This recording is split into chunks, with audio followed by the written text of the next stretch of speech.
Assalamu alaikum, peace be upon you all. This is your host, Amina Ahmed, and you're watching Muslim Network TV. Welcome back to NextGen on our final episode of young women who are making some changes, who are fighting misogyny and sexism in the areas that they live in, and also for women across the world.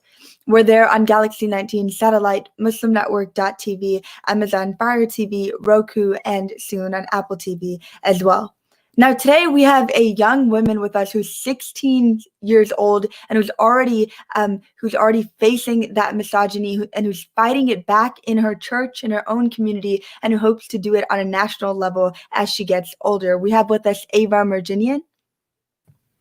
Hi, Amina. Thank you for having me. Thank you so much for being with us. Ava is a 16-year-old, like I said before, who's from Hinsdale, Illinois. She's a first-generation immigrant and hopes to someday work as a public defender or in D.C. Both of those are phenomenal options, and she serves as on the board of her on the executive board of elders at her church, and she hopes to make a change, whether that is in law, politics, or through her writing. Thank you so much, Ava.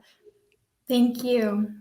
Now, Ava, before we talk about some of the work that you do with your church and just on a very personal level, I want to, bring it back to you, right?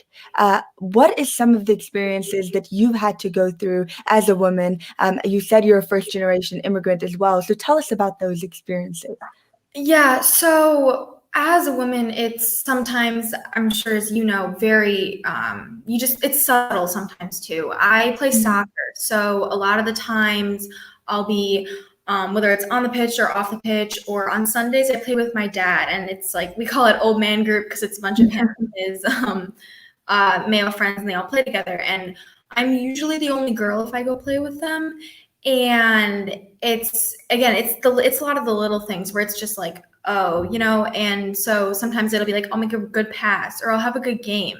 And it's every time it's like forced compliments. And to me, it feels like they're overcompensating because I'm a woman. It's like they need to call it out. My brother will do the exact same thing I do when I'm playing, and he's younger than me, and they won't compliment him or say anything to him. So for me, it's just like, I'm just playing and you're feeling the need to call me out. Or sometimes they'll do it like to make fun of me, and then my dad will like step in and make fun of himself because of whatever the jokes. Like that happened recently, and I was just like, wow, that it hurts a little bit. And then on top of that experience, you also have in general guys in school, and then catcalling too. Like I've been on, I run cross country as well as play soccer, and I've been out on runs, and guys will be like, hi, hey, and they'll like start shouting or whatever, and I just don't respond because I don't want to respond. And then they get mad because I didn't respond. So it's stuff like that. Or also in school too, you'll have people who automatically assume that you don't know what you're doing. And for me, that's a little like, okay, thanks. But it also feels like a constant battle to just prove myself, whether it's in academics or athletics.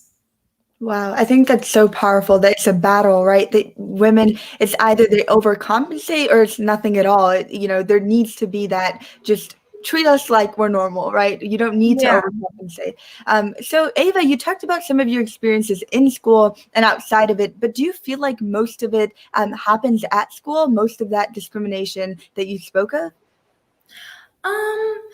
I feel like the discrimination that happens in school is more subtle than outside. Like, catcalls wouldn't really happen inside school, but outside definitely. So I think it's more the type that differs. It's about the same, because in schools too, you also have a little more regulation than you do just walking around, or in situations like at soccer, because the teachers, well, they're not like actively preventing it. If they see it, they do say something usually. Or you can like, people usually avoid saying stuff like that because they don't want to get in trouble or be heard.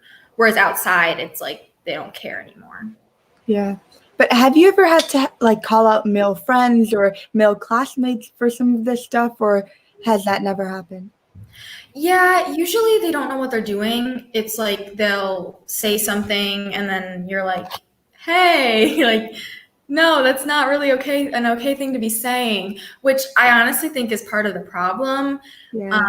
The fact that they don't know what they're saying, because that means they haven't been educated on it. They don't know why it's wrong. They just don't know. And that, I think, going forward is going to be one of the main things on the feminist front in terms of educating male counterparts, and also educating people all around the world about what it means to be a feminist and want equality, and also why some of those things people say are just flat out not okay. Yeah. Do you consider yourself a feminist? Yeah, 100%. And I wanted to read the Google definition of feminism, which is advocacy of women's rights on the basis of equality of the sexes. And a feminist is one who supports feminism. And this is something that, to be honest, did not know the definition of feminism off the top of my head or written down or anything like that, except prior to this year. Mainly due to Mr. Nesbitt, because he was my AP Euro teacher, as Amina knows, because she was in class with me. And he made it very clear what it meant to be a feminist, and the fact that we all should be feminists, because it's just equality for all people and no discrimination based on gender. So to me, the people who say they aren't either don't know what they're talking about or flat out are sexist, which, again, going back to educating everybody on what it means, I just think it's really important that we all understand that. But yes, I am definitely a feminist. Yeah. But a lot of people have this one complaint with the feminist movement, and sometimes we see it used to oppose feminism as a movement as a whole, right? The lack of intersectionality in the feminist movement. Do you think that the movement is getting better at that? Or, with the rise of the Black Lives Matter movement, have we seen, the feminist movement kind of advocating for women of color, for Black women as well? Yeah, definitely. And I am not a woman of color, so I can't speak from their standpoint. But from what I've seen, it seems like it's getting better. And I say that with a grain of salt, because better is not best and better is not complete. It's not finished. Obviously, there's still a long way to go. But the acceptance of other types of women into the movement, it's definitely there. It's a start. We can obviously do better, and I believe that we will do better. But even these last couple of months, I'm just really hoping that everything that's happened these couple of months, it's not going to die away like it did in 2016 when this last big movement happened.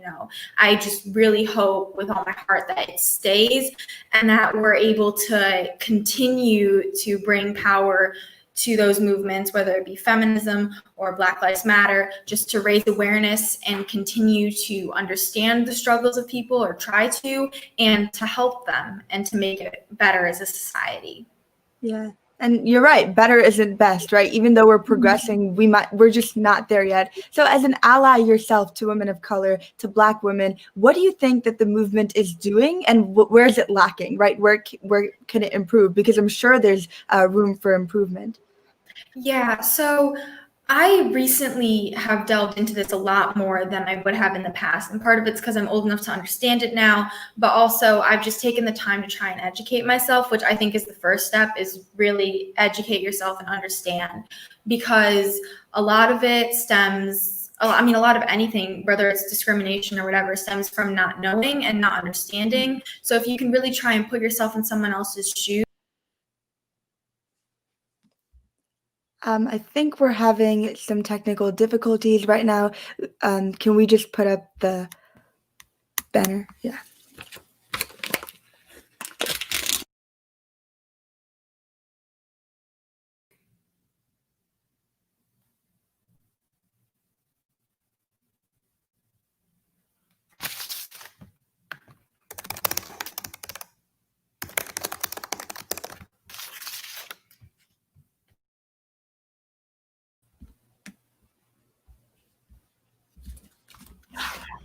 Sorry. Welcome back to NextGen. News about that.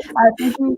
You got back in like less than a minute, so we're okay. You were talking about the lack of intersectionality in the feminist movement and how you've started to educate yourself personally. Tell us more about that, and how that journey has been as an ally. Yeah, it's been really eye-opening to learn about people who are completely different from me in almost every single way. I can identify on some fronts with some of the struggles, which I know a lot of people one thing that I found particularly difficult for myself is I am a white woman and I have naturally curly hair. And this sounds very superficial, but it's genuinely hard to find ways to style it. And I'm sure a lot of people can relate to this, like to style it, to wear it. And growing up, I mean, I did all the things. I did like the tight buns, which awful. The pictures are so bad. But there's a fine line between finding something that works for you and cultural appropriation. And so I've never, luckily, my mom's never let that happen before. I've never done anything that would be considered that. But one of the main things that I've been trying to do is that's especially something that I was like, I want to learn more about this. I want to figure out what we can do so it doesn't happen, you know? Yeah. So definitely cultural appropriation was one thing where I was like, I want to learn about this, educate myself, and then hopefully I don't have any social media, so it's hard for me to inform other people, but through stuff like this or just talking with my friends and family, being able to have those discussions is just really important for everyone involved. Yeah.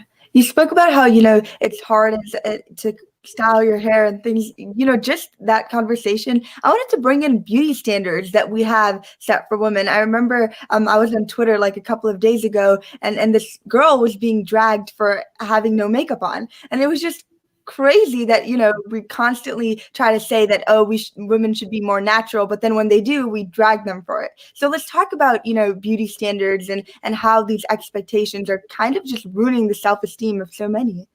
Yeah, it's so difficult. I don't wear like any makeup ever, and when I do, sometimes it's fine. But like for example, the other day I was a week or so ago, I was out with ice cream with my friends, and before they decided to do my makeup like emo, so they put like a ton of eyeliner and eyeshadow on everywhere, and it was purple and bright, and not what I normally do. If you can't tell from my appearance right now.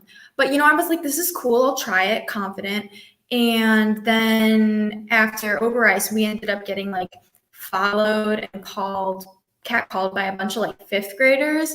So it's stuff like that where it's like you can't win. And that really needs to change, whether that's by educating people or revising standards. That hurts, it hurts to be chased around a parking lot or feel you have to leave because there's people staring at you and they won't leave. Yeah. You talked about, revising standards. Now let's bring it back to schools, right? Because you're in high school. So tell us about how high schools are doing. Do you think that they're providing a safe platform, a safe environment? I mean, I don't know about safe. It's especially because I go to a public school. They don't really have a lot of control over it. So whatever happens, happens. And what I do like about our high school is that people can pretty much dress how they want, which compared to middle school where you had dress codes for everything. And I mean, on our DC trip, we were in Washington, DC on a trip. And one of our teachers brought gym shorts to dress code girls if their shorts were too short. So I wore my like shorter shorts on the last day when I'd already packed everything and she'd already packed the gym shorts so she couldn't dress code me. But like it's stuff like that where it's just like, why is this an issue? Why should it matter how I look? And I mean, I understand being provocative and how some people might consider that like to themselves, they don't like that, but that's your problem in my opinion. And I know for sometimes I'll like see someone and I'm like, whoa, that's a low cut shirt. But then I try and check myself and be like, well, if she's happy and she's confident, then good for her. So I just feel like it's the little. Thank you guys for watching NextGen. We'll be right back after our short break.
Welcome back to NextGen. I'm here with Ava Merginian speaking on the issues that we face in terms of misogyny and sexism. Now, Ava, can you tell me more about what schools can do to create a safer space? What are some regulations that they can enact so that women in schools feel safer, that they're free from much of the harassment that many face in high schools?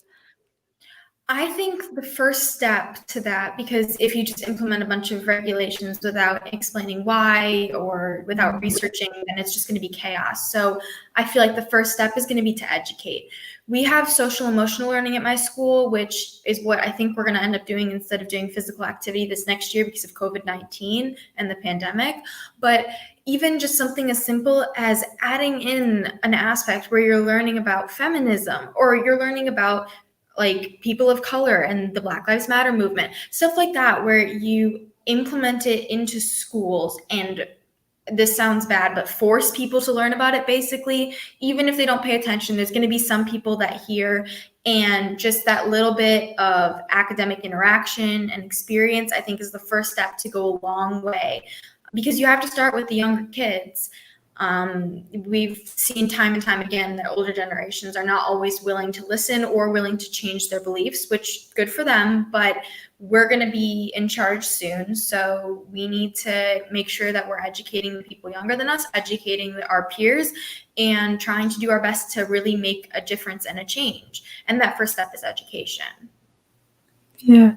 Like you said, we do need to force it a little bit more because there's no other way that they're going to be educated on this issue unless schools implement that. Ava, tell us about some of the work that you do in your own life to counteract sexism. So a lot of what I do currently, it's not on really big scales. It's more focusing on myself, my family, and my friends. And anytime, see something, say something. With bullying, same goes for sexism and racism and anything else. You cannot be silent. You have to step up and stand up for yourself and for other people. So me personally, I do a lot of standing up for people, which I'm a little hot-headed, so that doesn't always end up well. But even just saying something as simple as like, hey, can we talk about it? Or this hurt me, can explain why, like those I feel statements almost, where you're just bringing it up in a way that doesn't feel threatening to another person if you're close to them. Obviously, if you're not close to them or they're just a random person in the street, it's a little more difficult. Like I know I'll be the first person to tell you that I've reacted very strongly and probably inappropriately in some of those situations because I just get so angry. It's like, why is this still happening? There's a why me aspect, but also why us. And so really, honestly, I don't see any other way than to go from the ground up. And like I've been continually saying, that's going to start with education. Yeah. And I think for sure that your anger is valid, right? It's okay to be angry in these situations because they kind of deserve anger. The fact that some of these situations take a toll on us, whether that be mentally, emotionally. But Ava, what can those around us do, right? Men, how can they become better allies to women? Well, first step, talk about it, because I know it's difficult to do, and a lot of men don't want to talk about it. They don't want to acknowledge it. They don't want to bring it up, and that is the like, beside from education and not people not being educated about it, that's the number one problem, is that nobody wants to talk about it. And if you do, you're either misusing the terms or you misunderstood or it was a joke.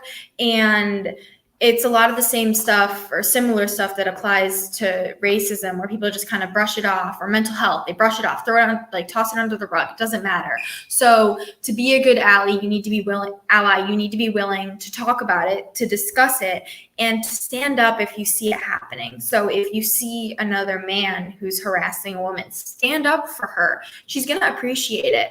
And if you see a woman who's walking alone across a parking lot, don't approach her, because she's going to be scared, especially if it's dark out. And that's sad. But even like those little things where you just let someone be, or you stand up for someone if you see them in trouble, they do go a long way.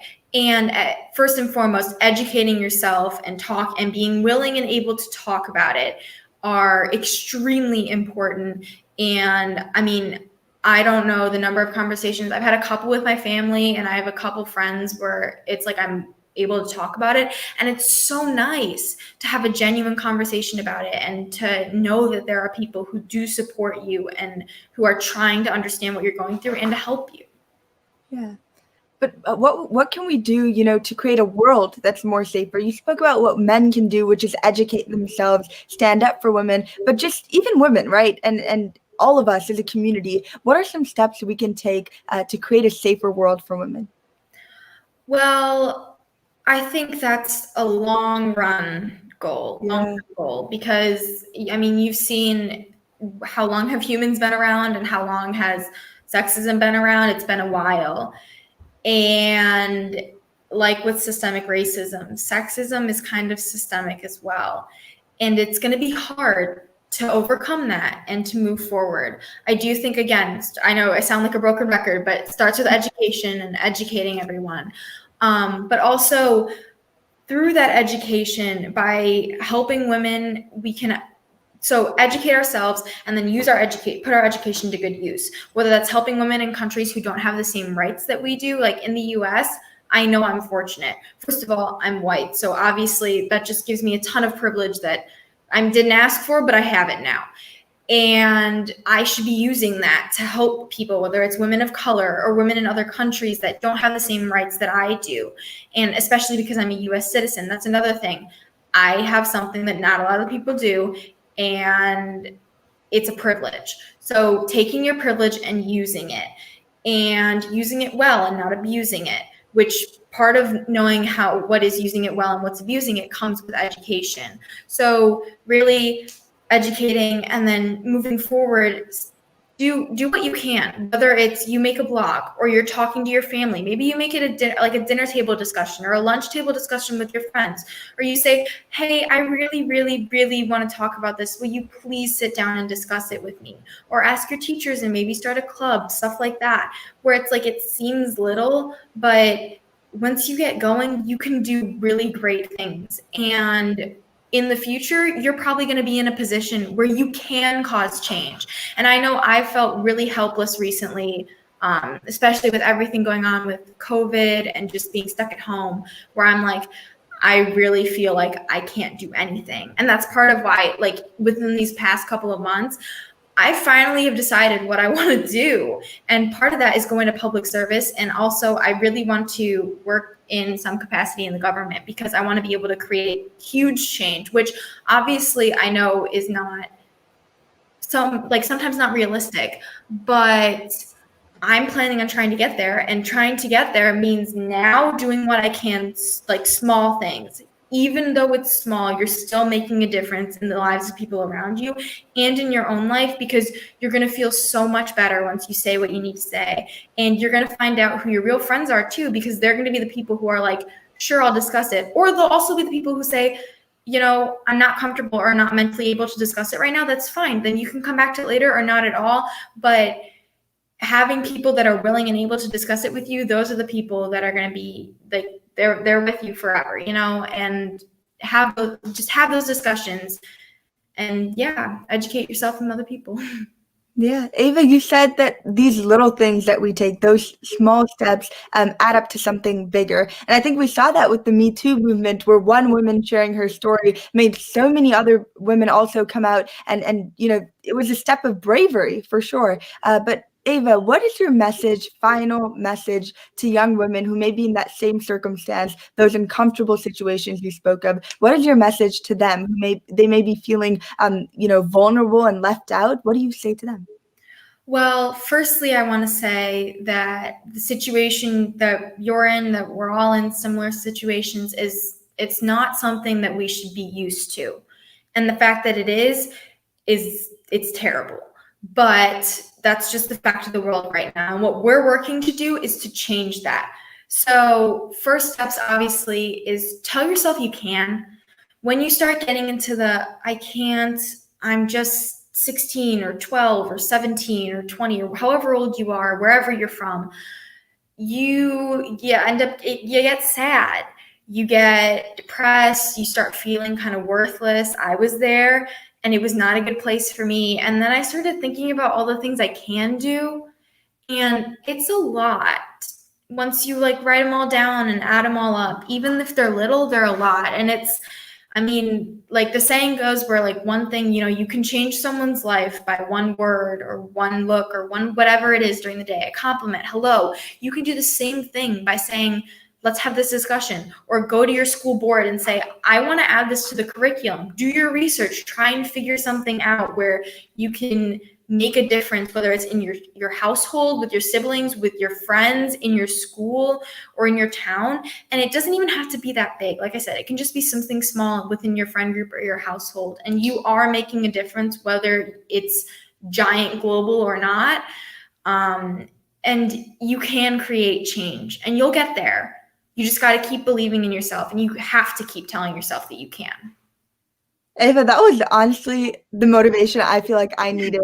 Thank you so much for that. Thank you so much to our audience for tuning in. Thank you to my wonderful producer, Uche, for doing such an amazing, phenomenal job at producing. And until next time, until next week with a new theme, new guest, Assalamu alaikum, peace be upon you all.